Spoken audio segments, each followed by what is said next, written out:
Literally, they owned her name. From 2006 to 2011, we all witnessed what could be considered the greatest Disney Channel show of all time. Most of us look back on the show as nostalgic, fun, criminal and justice overall class. positive. However, I took Miley criminal does not have the justice. same feelings. Really, but- She was the lowest paid cast member. She was working Really? 12-hour shifts and was dealing with an identity crisis all throughout her teenage years. We've seen a number of child stars spiral out of control. Yeah, where is this nigga at, bro? I ain't gonna lie to you. I ain't never seen such bad of a fall off than Orlando Brown. I thought this nigga was gonna live his life, have his kids, and just chill.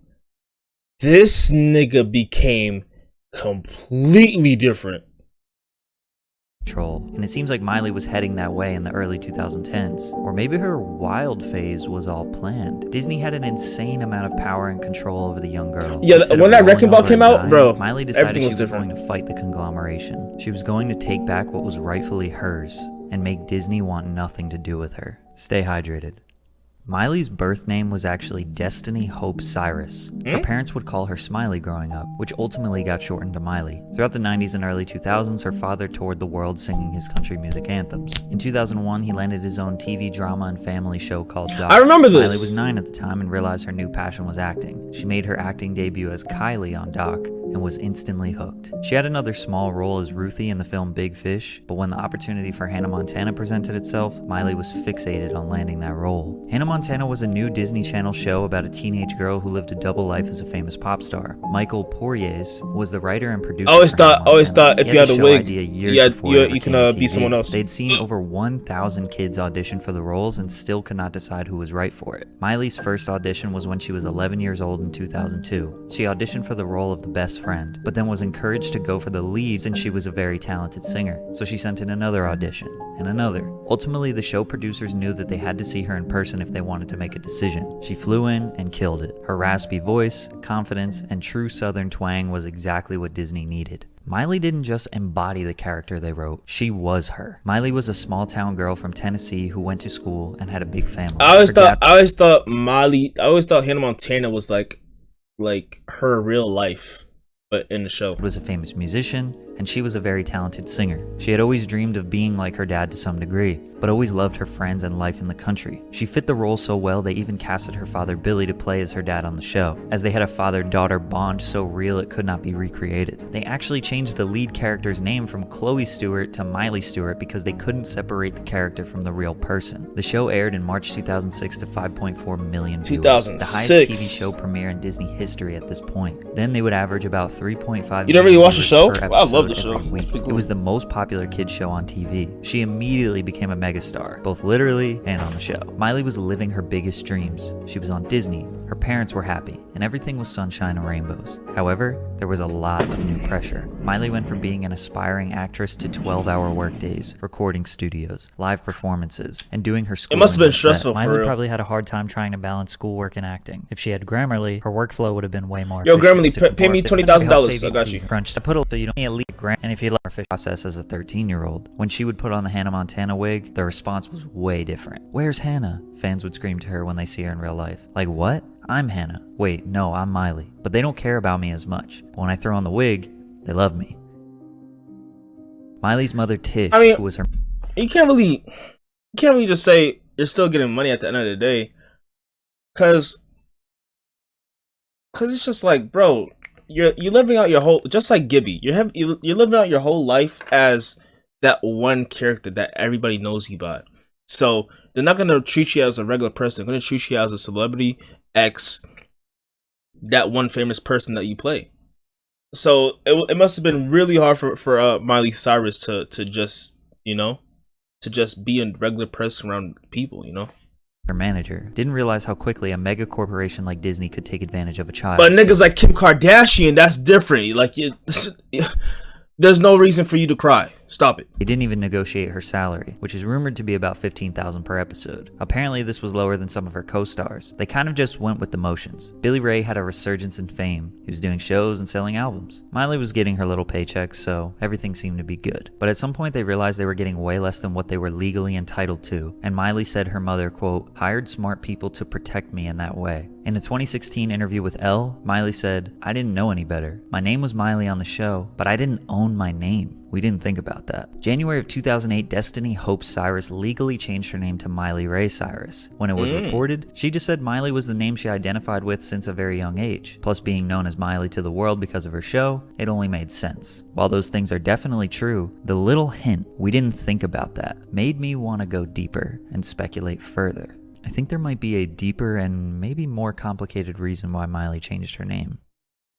Nobody knew Hannah Montana. So, chat, when he talks close to the mic, it's okay, but when I talk close to the mic, it's get back up. Would be an overnight sensation, but they were aware of the potential it had. I'm talking commercial potential. Money, baby. And remember, they spent years going through thousands of auditions to get the right person, just in case it took off. In my Disney Popstar Factory video, I highlighted the machine that Disney built with Lizzie McGuire, the Cheetah Girls, Hannah Montana, and others. They had a very calculated and efficient approach to hiring talent, casting for a show, and releasing soundtracks and that, but like I separated separated label Hollywood Records, making millions in the TV game and the music industry. Lizzie and the Cheetah Girls were kind of like trial runs. They were successful, but nothing like Hannah Montana would become. The show premiered to millions of viewers every week. The very first Hannah Montana album released in 2006 and would go 3 times platinum. And I don't believe Miley received any payment for this album. I ain't gonna lie to you, any Disney song, the certification isn't even credited to her. It says various artists. It was also released under Walt Disney Records, which is basically their label for soundtracks, compilations, and remix albums, whereas Hollywood Records is their label for real albums, not just TV or movie related albums. On top of that, merch was definitely flying off the shelves. T-shirts, dolls, phones, pencils, purses, posters, keychains. They were selling everything. I seen backpacks. Hannah Montana stuff, which is the character that Disney did rightfully own and create, so it would make Demi sense Lovato that Miley made Disney? wasn't being paid royalties. You sure about that? However, in 2007, during season 2, I think it was Lizzie got a little McGuire. Interesting. June 2007, Hannah Montana 2 album released, but it also had a second disc called Meet Miley Cyrus. This album went #1 on the Billboard Hot 200 and would go on to sell 3 million copies, which was accompanied with a 70-show tour. Almost 3.5 months straight of shows. All of these were 10 to 15,000 person stadiums selling out within minutes. The tour grossed $70 million.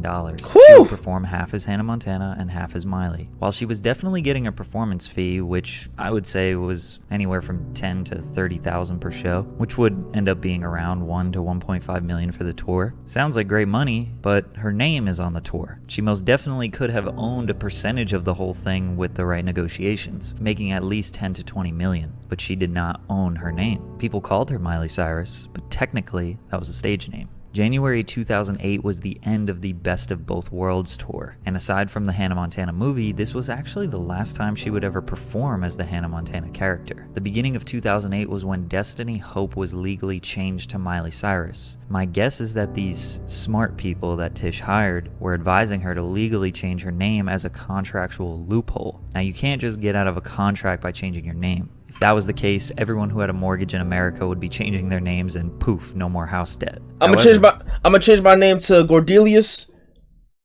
Crumpet Flurry. Miley has been working like a dog at this point for almost 2 years, selling out stadiums all over the world. Truthfully, this should be enough money to set her up for life, but I don't think they had it. So changing her name might allow her to sign new contracts and renegotiate better terms. For example, in 1993, Prince legally changed his name from Prince, which was his birth name, to an unpronounceable symbol. Why? Warner Bros. Took the name, trademarked it, and used it as the main marketing tool to promote all of the music I wrote. Doesn't that kind of sound like what Disney was doing with the name Miley Cyrus? Now I'm summarizing this a lot, but basically everything that Prince records and creates is technically owned by Warner Bros. While under the contract. So by changing his name to the symbol, he can record new material all in his home by himself, and Warner doesn't own it since it wasn't made by Prince, it was made by if Miley Cyrus and Hannah Montana were the same person. Destiny Hope signed some sort of contract like with for some reason Hannah Montana never she just left. She just fell off the face of the grid. So we don't really care about her no more. We just care about Miley Cyrus. Walt Disney Records while recording and releasing the Hannah Montana albums, but when she legally changed her name to Miley Cyrus, maybe that allowed her to sign a new contract with Hollywood Records and release her new album Breakout under the stage name Miley Cyrus. But it wasn't just all business. Miley started resenting the character a lot. Really, Hannah Montana was not a character. That wasn't what the show is about. It was about a normal girl with a wig on. Everything was always in me. The concept of the show. It's me. Hannah was just Miley with a wig on. Take off the wig and you have the exact same person. Her identity as an artist and a person was being thwarted by a fucking wig. She wanted to break away from Hannah Montana. Breakout, released July of 2008, was successful. It went platinum in just a few months. Just before the album, she got into some controversy for this. I can lie to you, I felt there was times where I honestly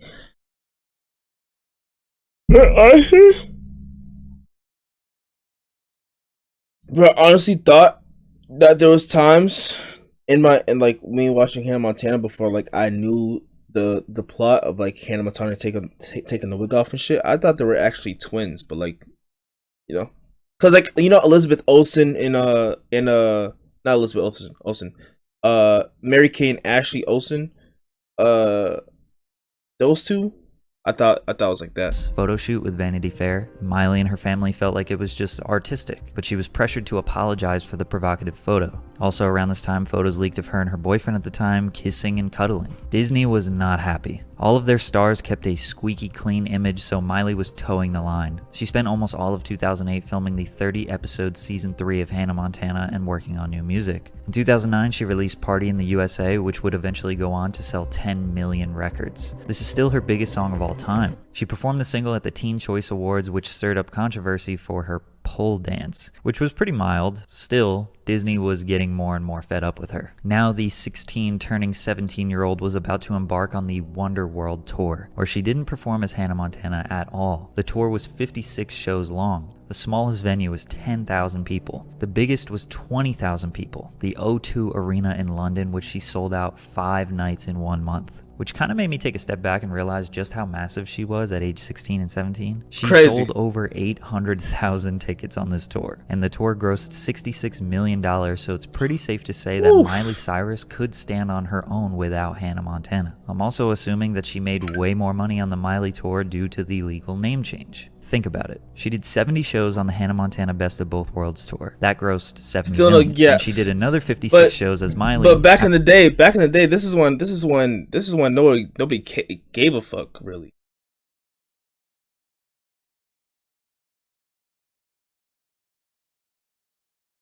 Like nobody gave a fuck, really. After filming a whole new season of the show. That's an insane amount of work and pressure for a teenager. Maybe the Miley tour they had some ownership in and stood to make a lot more money. Maybe they were trying to gain leverage and show how Miley didn't need to be Hannah Montana anymore. Because as much as we don't want to accept it, she didn't want to be this character anymore. Maybe her parents just said, hey, let's just do this one tour and we could be done for a while. The 2010 release of Hannah Montana Season 4 got pushed back. They said she was busy touring, but we all know she was full-blown fed up with this character she had been playing since she was 12. In the middle of 2010, she released her album Can't Be Tamed with Hollywood Records, which the album name alone speaks for itself. The music video for the single stirred up controversy again, as she was underage acting scandalous, which is mild by today's standards. At this point, she is publicly admitting she is done with the character and wants to move on, even though Hannah Montana Season 4 is still not even released yet. So that's not, completely over for my fans, but I'm kind of moving on to new things. But Can't Be Tamed was a commercial failure compared to everything she had done before. The record still isn't gold, and the critical reception was poor. She didn't even do a North American tour for this album. I know people that had One Direction, Big Time Rush posters. Told her, see, you do need Hannah Montana. Maybe her going out publicly saying that she was ready to move on was making her fans resent her, but she wasn't able to get new fans because they still looked at her as the Disney girl. Jonas Brothers. A couple weeks after she turned 18, a video of her leaked while smoking salvia out of a bong. Disney was livid about this. Miley smoked weed as a teenager, even during her time on the show. Ew. She obviously hid this. She even had a massive clothing brand deal with Walmart in the works. Once the news came out about the bong, they cut all ties with her. Her live performances were starting to become provocative, which again by today's standards are actually very mild. She started admitting the realities of being a child star. There's times that you hear what you should be so much that you lose what you actually are. Miley had been media trained to answer questions in a specific way, to think a certain way. Yo, why she got her shoes off during the interview? Every time she had a thought, she thought about Disney and how they would feel about her response. Do you ever swear? No. You stub your toe, what do you say? I don't know. Ow. Disney owned No one her says mind, ow. her thoughts, for years. 2011 was the first year she didn't work at Disney. It was her first real break, but with reruns and the show being so massive, it never really escapes you. Everywhere she goes, that's what people want to talk about. That's still what she is known for. She cuts her hair. A simple haircut and people all jump the gun. She's going crazy. She's just like every other child star. She broke up with her fiance Liam Hemsworth. She dropped the We Can't Stop music video where she was twerking and being risque. The media was in a frenzy. Then the 2013 VMAs performance. Miley wanted to make history, and that's exactly what she did. Going into it, most people thought, oh, Miley Cyrus, the Disney girl. When she came out, they were shocked. The twerking on Robin Thicke would be the viral moment that caused most of the outrage. This is so embarrassing. Little did they know, Miley was calculated on this the whole time. She wasn't going crazy. She wasn't trying to put on an artistic What's crazy is she was like kinda, I don't know if she was kind of the start of like performances like this, but nowadays it's just cool now. Like if she did this now, I don't think nobody would bat an eye. Probably not. Like, just imagine Olivia Rodrigo doing this. Maybe. Actually, yeah, no, it'll be bad. It'll be bad. Nah, never mind. Emotion. It'll be bad. She was trying to fuck shit up and get everyone in the world talking about her music, and that's exactly what Chat, 23 hours. Crunch time. Crunch time, chat. Crunch time. happened. Every single celebrity chimed in, calling her a stripper, hooker, trashy. So she went the artistic route and dropped the Wrecking Ball music video. And of course, people didn't look at that as artistic. They thought, wow, she's really doing whatever she can for attention. Then again at the EMAs where she lit a joint on stage, collaborating with Juicy J and Mike Will Made It, and a ton of other rappers. No matter what she did, people pinpointed her as the Disney star gone trashy and try hard. But if you watch any interview or listen to her talk at this point, it was all highly calculated, self-aware, and conscious. I'm changing and learning so much. I think especially now that I feel like I found more of my independence. I don't think I was ever really happy with who I was. Sure, she liked to party and go wild, but understood the media game was just try to keep them fucked talking up that while ass she teeth. keeps I mean, collecting not money. teeth, Because her tongue. album went 3 times platinum. We Can't Stop 5 times platinum. The Wrecking Ball video has 1.5 billion views and went 7 times platinum. And here we are talking about all of this almost 10 years later. Her parents didn't want her to go money wild. in Hot Disney Pockets didn't form? want her to go wild. And because of What? it, Disney did everything they could to disassociate with her. Did she do it for business reasons? Or did she do it to escape the child star stigma? Because her wild phase calmed down immensely after 2013. She went back to normal pretty quickly, making country songs and pop songs that didn't rely on her being naked to sell. And if she didn't have her wild phase, we would still be thinking of her as the girl who couldn't survive without the help of the Disney conglomerate. What sucks is there's so much child actors in Nickelodeon and Disney that is going through the same shit, but we're not gonna know until like they do something themselves. For real. And that's so kind of sucks. You think Disney still takes care of their actors and shit? Like, really takes care of the actors? Or Nickelodeon? Terrible. It's trash.